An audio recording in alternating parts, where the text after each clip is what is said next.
This segment is about channels, and channels are two parallel lines, or at least roughly parallel, which confine price action.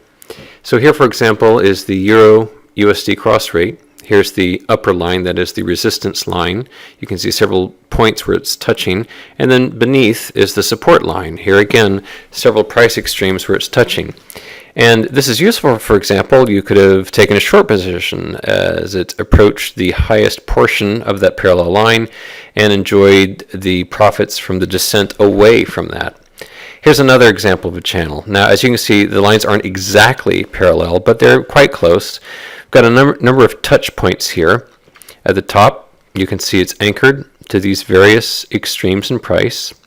And then beneath the supporting line, you've got a couple of extremes. It only takes two is a minimum, but the important thing is that these are roughly parallel. Now, this becomes particularly interesting in a long channel when the channel is violated to either the upside or the downside. Here's a downside violation where it breaks beneath that steady trend. And this might have, for example, been an opportunity to get out of a long position or short.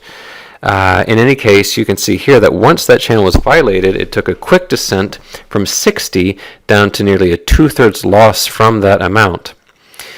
So you can see the benefit of either getting out of a long or shorting the financial instrument in question.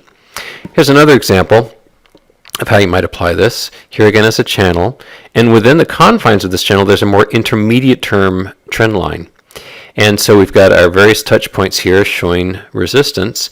And here, for example, would be an opportune time to either exit a long position for maximal profit, or upon violation of that intermediate term trend line, take advantage of the long dip possible down to the bottom of the channel.